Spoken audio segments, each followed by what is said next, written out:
okay, for the building techniques, I can speak for days, I will say. The techniques actually was a mix between different techniques, because even the building stage, it was supposed to be with educational aim. So we build something, but it's not important what it will be the outcome. What is important is to build together with the local community and to allow the people to understand how it's possible to build with the local resource by themselves, with their knowledge, with their community. So we decide to build with different techniques, with the strawberry building, with the rammed earth building. That is actually the different techniques that use the straw, but the mix the straw with the clay and make like a mix to build bricks and wall directly. That is different from what you see here. Here is the straw bale building, where you get some pillar on the corner to give the structure, to give it the structure, and then the wall in between, they are built up and filled with the straw bale covered with mud. Okay, you see on the bottom, you see two hints and tricks that we create. Actually, it was a innovative way to build up that actually we create by ourselves. One is to build a pillar. I discover a way to build a pillar in a simple way, recycling the water tank. Normally in in Europe, we are used to build actually a box with wood and to fill with the concrete this box. But in Egypt, it is not possible because there is no wood. So how to do this is actually the solution. It was to collect from the recycle center the water tank and to use as a box, is a abandoned box, because it was possible to lose and to keep the plastic water tank in the structure itself. So there was a solution to build each pillar using recycled material, really in a cheap way. And the other things you see on the right corner, on the recycle center, I found out that they have this kind of machine that they were using to press the plastic, and that they were using to press and to compact all the material. And so this was a nice discovery, because I got this idea to get the straw bale and to get there to the recycle center and to ask them to press. So in this way, we got all the straw bale completely pressed, and it was easier to us to use this straw bale as bricks. Okay, but I don't want to bother you with other building techniques.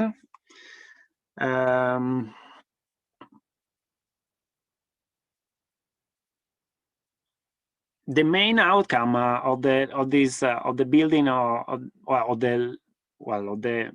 building the learning center, it was not actually the building, it was the knowledge and experience that we commonly have with the local community.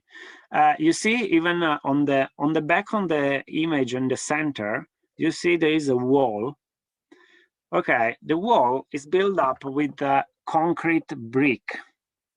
Okay, this is the techniques that is commonly used in the area to build up the house. It's not the traditional way build up house, but is is the commercial way to build in an easy way all their house today. But you can imagine how it could be the temperature inside a house built up with concrete bricks. Not so comfortable, I would say. So the people were looking at us and say, oh, these people try to build something new with different techniques. And first of all, they will say, okay, what are you doing? What is weird way to build? But as in the team, we had involved Bedouin people. Actually, even the local community was trust us. In this way, as they trust us, they were learning, and they will say, okay, they are doing something functional. They are doing something that could be that we can learn from. And one of the major outcome is that in the next year, we found out that several Bedouin family, actually they start building their house no more with the concrete bricks, but with the traditional and sustainable techniques. Just a heads up, Paolo, we still have 30 minutes. Yeah. Or we only have 30 minutes left. Okay. I don't want to bother you with okay. Just a second. Okay. So this is the final shape of the final shape. No, not the final shape, because I got this picture in the 2015, and I suppose today. Well, I suppose I got some other updated picture of the learning center, and actually is is really different from what you see here. Even or what is on the back now. What is we call at that stage we call a rock garden, and now is completely green with a lot of crops over. You see, this is the building. This is the roof where I got the picture from. The picture, you remember, there was the second slide. You see, recycle. Everything you get, you see on the bottom, you see the waste wheel. Okay, everything you get everywhere can be used. You can provide a second life to objects. So here we placed this wasted wheel, and we put after like a sort of window, the door from the washing machine. Actually, we keep on put on the wasted wheel to build our window with no cost, actually, because the material was completely free. And you see, now I come back to the question that I got before. What did you do to start the agriculture activity? Okay, in a rock garden is not easy. One of the first things is to keep the moisture and to protect the plants. So one solution is in place even in other countries. In Greece, they use a lot. It's actually is this way. As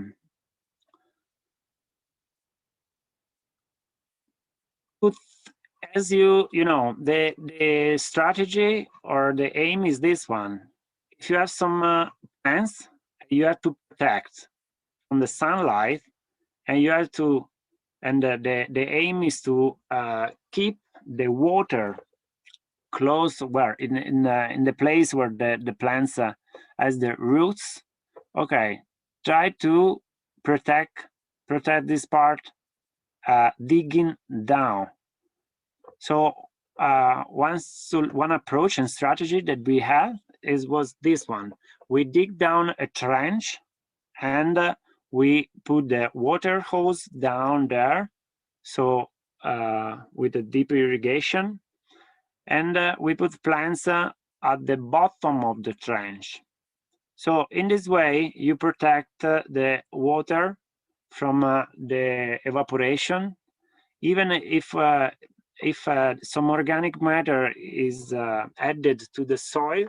The organic matter, it doesn't lose nitrogen, and the water can be protected by the strong sunlight.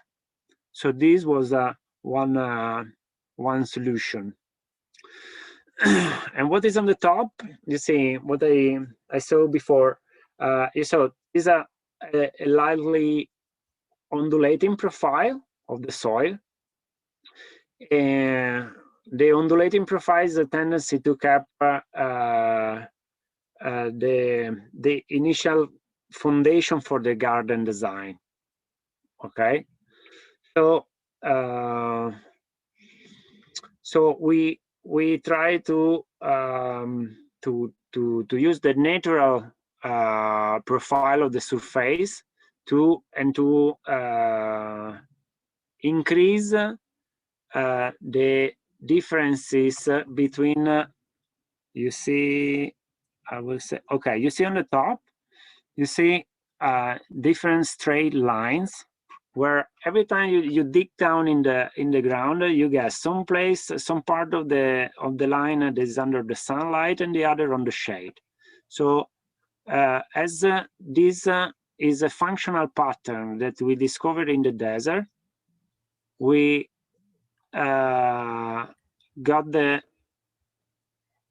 we try to copy and paste the same pattern on our garden and to increase the slope in between every line to have more part of the garden with some protection from the sunlight.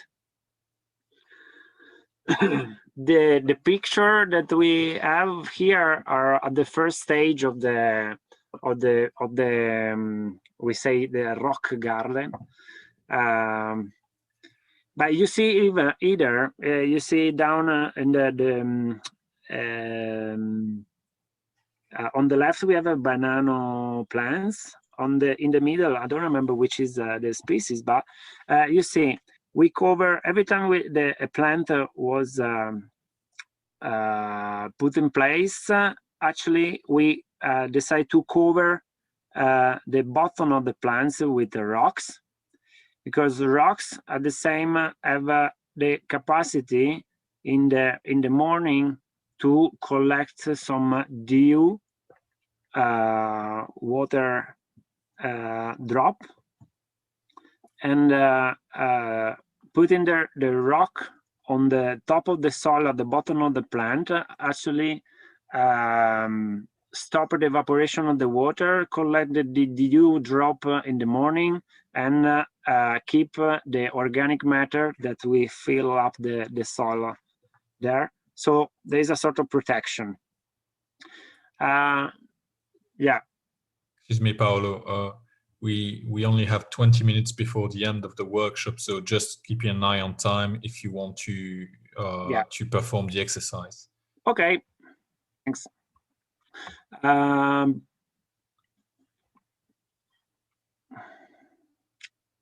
Something I want to show you. 3 things. Okay, I will be shortly on the presentation. The building, well, actually the building stage had an additional outcome, an additional impact that was not actually designed or expected. Actually, there was so many tourists that they were visiting us to understand and to see what we were building. So I was not expected. It was not designed. So an additional outcome of the project, it was a new business line that we call permatourism, because there was the people, you know, in the last decade, start to figure out to be more interested in sustainable tourism, and to be not only in a place relaxed and on a beach side with a drink on the hand, but you know, is more interested in going a place, connect with the local community, understand things, get experience, practical experience. And so, okay, so this was an important thing. Even the national television came to us to get some interview. Yeah, this was the interview we got. Which crop we have on the organic farm? Well,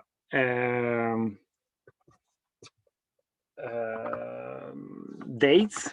Well, the main crop of the farm are dates, because they have like a palm, dates palm. I don't remember the name. There's a specific name for. See, the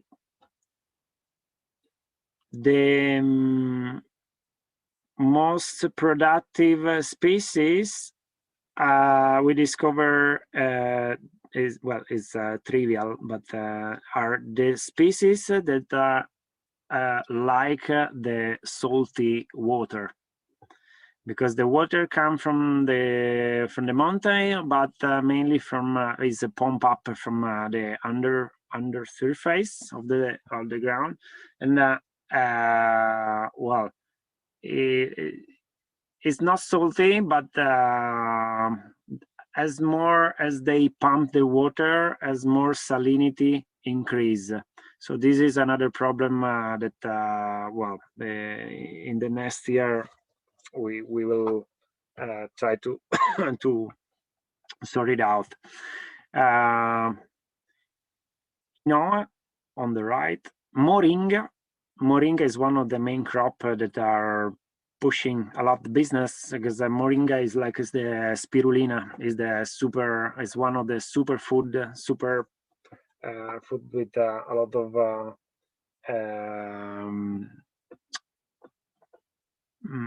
good effect on us. So well, cyanide discovery. Yeah, this was the television. We get some course for renewable energy, course for kids, course for, well, education for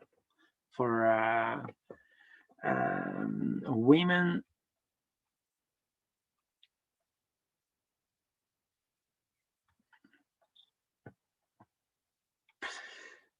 Okay, we have only 15 minutes. Okay, I will try to keep it short and to ask you to perform an exercise. I think we can achieve this in 15 minutes. The main principle, you see, even I was talking before, is this. Well, there are a lot, and I talk a lot about I speak a lot about the observation and interaction that we should have in permaculture. But one of the things that I understood and I learned from this project is this: design, and try to design from what you see from the nature. So natural and social pattern are the school that teach you how to design. If you remember, when I was on this picture, I tried to share to you what it was my experience in this. I learned a lot. I didn't perform the design with my knowledge, but I learned a lot looking, stop thinking completely. I know it's not easy. Stop thinking, stop using your model and your schema, and try to stop, rest, and see what is in front of you, and try to be passive. In this way, you can see patterns that in other way are not clearly exposed to you. So when we found out a functional pattern, it's possible to observe, understand, copy, and paste in our project. And this is the really the key, the added value of the permaculture approach. I do an example, I show an example to you. This is a schema of a cell. Okay, I think most of you know what is this. You see in the middle, there is the nucleus, there is the membrane, there are several objects, there are several elements. They perform a function. Okay, so if we try to understand how it works, we can actually try to understand which is the schema, the functional schema, the interaction between elements inside a cell. Okay, so when we understood this, we are able to extract a schema, and when you get the functional pattern, actually you can use everywhere. This is the basic concept of the biomimicry. Try to copy, understand the nature. She's the best designer ever that is possible to phase 2. Try to understand, to learn from the mother nature, and use this model in your system. Okay, so 10 minutes to do this exercise. You remember, I kindly ask you to perform the same activity, okay? Get the system, try to get the schema, try to design taking advantage of the schema that you discover. I ask you, every one of you, to pick up one of these natural systems, quindi observe and draw the block diagram or make a schema, try to figure out how it works. Only one of these system. It could be a flower, could be the cell itself, could be a pond, could be a plant. The human brain is interesting. If you know more or less how it works, which are the different parts of the human brain, the nervous system, or the overall human body. I kindly ask you to choose a system and try to get a simplified schema of the elements that are involved, and try to draw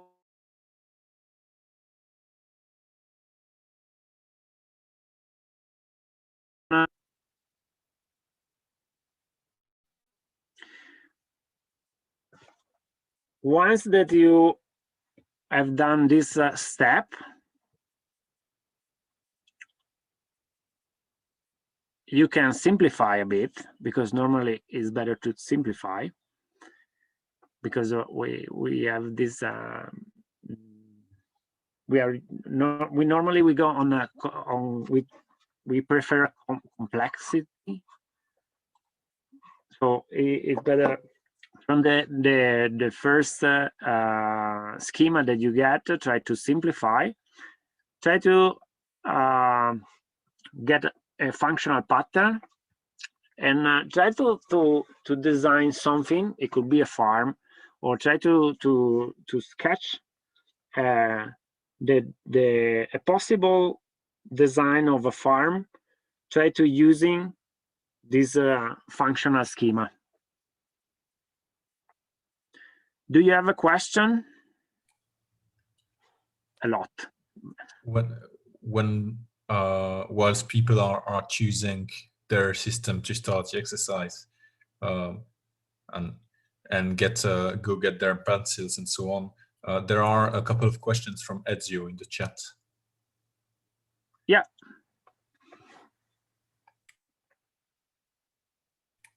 Ezio, are you still with us? Feel free to come in. Yeah, thanks. I was just asking, in the area between the farm and the mountains, you showed some images of, I think they were in that floodplain, basically rainwater harvesting techniques, but were those actually there, or were they part of a greater project to harvest rainwater or slow rainwater down in that greater floodplain? And if it was there on a big scale, was it quite effective from what you saw, or do you think that more could have been done to revitalize that whole floodplain and kind of restore it as an ecosystem? That was my first question. Yeah, I can answer. It's different. Yeah, you're right. It's different if we work in a small scale system or in a large scale system. But you know, we can. It's possible to be effective in both. In a small scale system, actually, we have to go in a particular in what we are. So there are, as you see, the different techniques to keep the water that you have. So and this I explain a lot. For the large scale, is actually is possible, and there is people there that actually did this. Is actually possible to work directly on the mountain. You see, the water comes from the mountain and go down to the flat, to the flat. So one technique it could be to work with the water when achieve the flat. The other is to go in the mountain and to build up several little dam system that allow the water to be stored during their flow to the sea. Is actually this something that we learn from the Bedouin, because they really are really smart. When they spend several months in the mountain with the camel, actually they walk with the camel, and they stop in some part of the mountain where naturally the mountain has some natural water catchment, and they know, because they map or they remember where this natural little dam actually they collect and catch the water. So the natural pattern is able to store and keep some amount of water during the dry season. One possibility is to learn from this and to build some small dam. It could be. Okay, but you didn't see it being applied on a large scale, like through a government program or something like that? I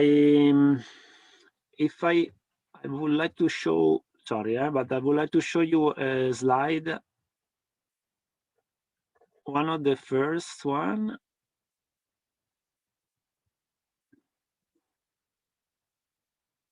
This is something that I was talking before. Is actually, you see, there is it's possible to build some kind of small dam to slow down the flow of the water.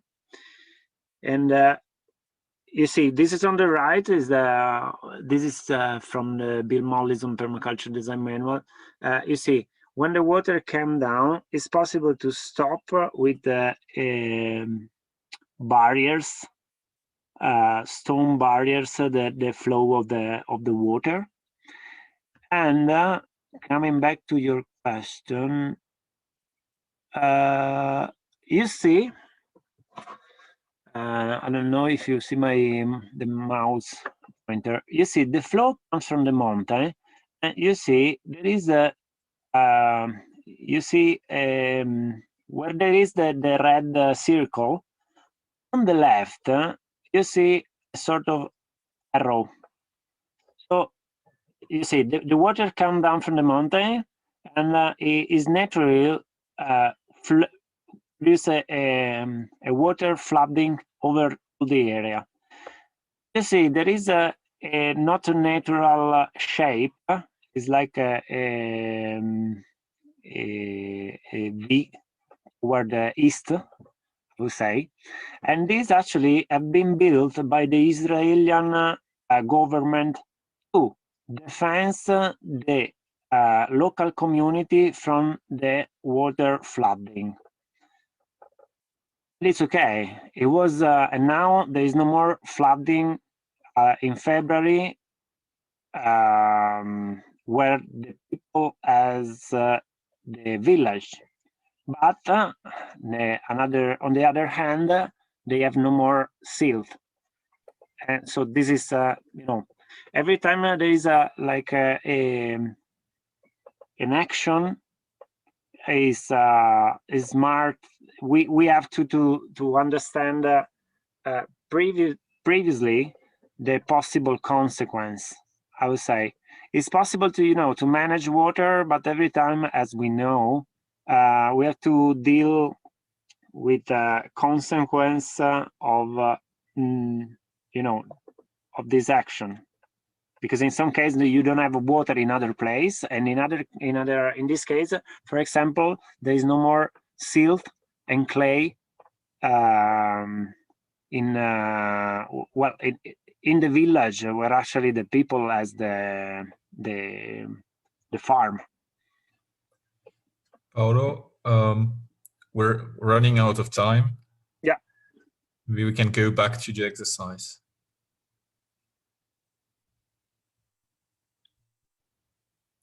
And conclude. Okay.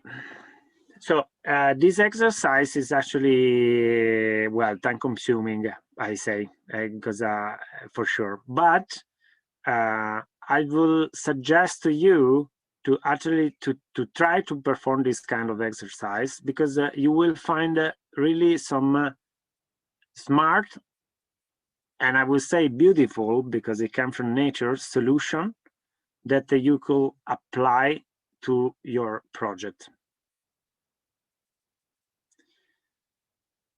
So I hope you enjoyed the presentation. I try to be as much possible in the time frame, but you know, it's not easy. If you have any question or any doubts or curiosity that you wanna ask me, feel free to write in somehow to me. You have your my contact, and even I suggest, if you wanna visit the project itself in Sinai, you are welcome. And by the side, close to the project's place, there is one of the most beautiful reef for snorkeling and deep diving. So I would say, if you want to come to visit, come too. You're welcome. And could you remind everybody what your email address and contacts would be if people want to get in contact with you or to reach the Accademia?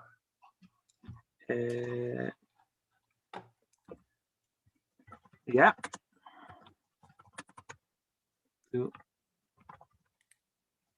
If you have any question that was not answered during the webinar, or if you want to submit the result of your exercise and have it examined by Paolo, you can send an email to me at communications@safefoodadvocacy.eu, and I will forward all of that to Paolo. Paolo, I also know that the Accademia has a Facebook page called Accademia Italiana di Permacultura. I think, do you see the okay, so if for anything you can write directly to me, paolo.rosazzaprin@gmail.com. This is the website for the association that has performed the project, and if not, www.permacultura.it is the website for the Italian Academy of Permaculture, and that's it. Thank you very much, Paolo. Thank you. The last word is to you and to the audience as well.